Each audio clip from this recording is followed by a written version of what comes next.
This year, Avatar: The Last Airbender celebrates its 20th anniversary. Next year, it's getting an animated feature film, and then the year after that, there's another brand new series on the way. Here to tell us all about it, I am joined by series creators, Bryan Konietzko and Michael DiMartino. Hello. Hello. Thanks for having us. Thanks for coming to talk about maybe one of the most impactful shows I've ever seen. Wow, thank you. Appreciate that. Well, we'll be seeing Aang, Katara, Sokka, Toph, and friends in the upcoming animated feature film, The Legend of Aang, The Last Airbender. Who is Yeun in the movie? I've noticed he doesn't have a character name by. Are we allowed to say? I'm not even sure we're allowed to say it, but Should we just say anyway? yeah, I don't think anyone will be too surprised because the one character who has not been announced yet is Zuko. yeah. So he's going to be Steve Yeun an is amazing Zuko. So Yeah. And then, I was hoping and dreaming, and it's coming true. Yeah.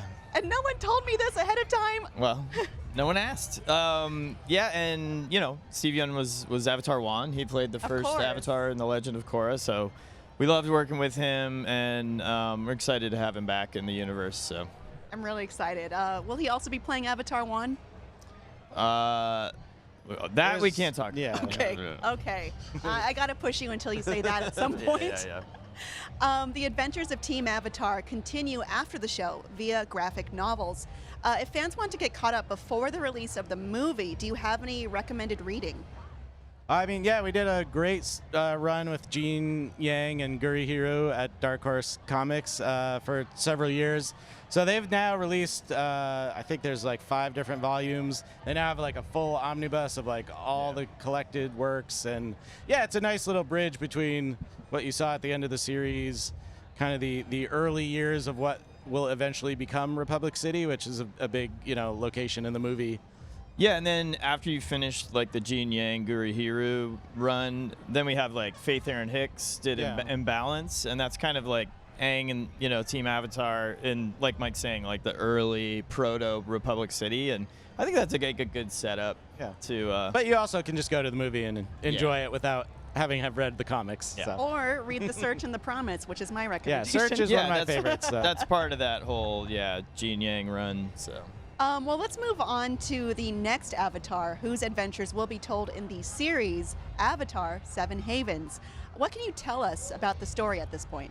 It is, Mike and I, whenever we get the opportunity to do a new series in the Avatar world, we really like to shake things up. We don't want to just do, we're really honored and lucky that people really connect with the original series, but we're not in, it's so hard to make animation. Like, just the idea of doing the same thing over again doesn't interest us. So we like the Avatar world to evolve, and we're not afraid to kind of shake things up. And this is like, the world is very different in this story, so it's kind of a bit more fantasy, and there's a big mystery aspect to the show, which is also why we're not going to say too much about it. But I love shows like Lost back in the day and stuff, so it has a little bit of flavor of that. Like, you're dropped into this world and you're like, what's going on? Why is it this way? And so through the first season and beyond, you'll kind of unwrap some mysteries and learn more about. Avatar Puvy is her name. We released the first image at Comic-Con yesterday, and so I'm excited for everybody to check it out when it comes out. Mystery Box Avatar show. Yeah. I'm ready for it. Well, what is the difference in producing this show versus Legend of Korra or the original Avatar: The Last Airbender? I mean, one big difference is Bryan and I are not like the showrunners day to day, so we have an amazing team of writers and the producers and directors helming it. So, because we got this whole other universe that's expanding and everything, so we're, spread a little thin across a bunch of different projects. So that's one big difference. But also just, I mean, the talent that is out there now is really amazing. So, technology's evolved. So while it's still a 2D show, it still has the heart of the original series. We're able to bring in a little more CG and, for the effects and stuff like that. So it's, just trying to keep up with the times. Let's talk about the Avatar RPG video game if we can. How far along is the game? Yeah, we're really excited. I mean, it's been a pretty epic journey just to get to the point to actually be making one, we had a lot of false starts with different developers. I mean, going way back, like, you know, I would say about 16 years. I think 16 years ago was our first foray into an MMOG, you know, kind of RPG expansive thing. This one finally seems real. It seems like it's gonna happen, and yeah, it's been cool. We're working with a really great developer, and so it's still pretty early, but we're at that. Development's kind of the funnest part because it's just pie in the sky ideas and kicking around concepts. So yeah, it's in a different time period, like way back time period that we had some cool ideas for. Because again, we like the Avatar world to change, and it's not static. So in the past, it was very different. That's right. This one is set, I hear, thousands of years before. It's about I think it's like 7,000 or 8,000 years before like Aang's time.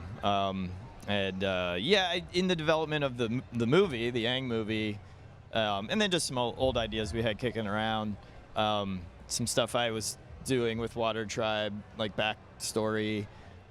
You know, we had this idea that we thought would be really cool. So it's just fun. I mean, again, if we're gonna get to do a game this big, we want to do something new, you know, and kind of show like a new angle on the Avatar world and the culture and the elements and stuff. So you're digging deeper into the cultures that are established when we enter the world for the first time. Yeah, it's kind of like proto, you know, before the nations. And stuff. So, yeah, you know, when you come into the Avatar world with Aang, you think, oh, 4 nations, it was always this way, but it wasn't always that way. How did those nations form, you know? So, yeah. I just took Katara's word for it and never thought about it, but yeah, got me thinking now. Will previously seen avatars be making an appearance? In that game, it's so ancient that probably not, but I could be wrong about that. We don't. Yeah, again, it's pretty early on, so those kind of things I don't think have been really pinned down yet. So. Well, you have so many exciting projects going on. What else is going on at Avatar Studios? We're developing other series and other games and other features. So yeah. Excuse me, can I help you? Sorry, I have a delivery here for... Okay, well... Oh, good. Thanks, man. Ah, perfect. My cabbages. They're here.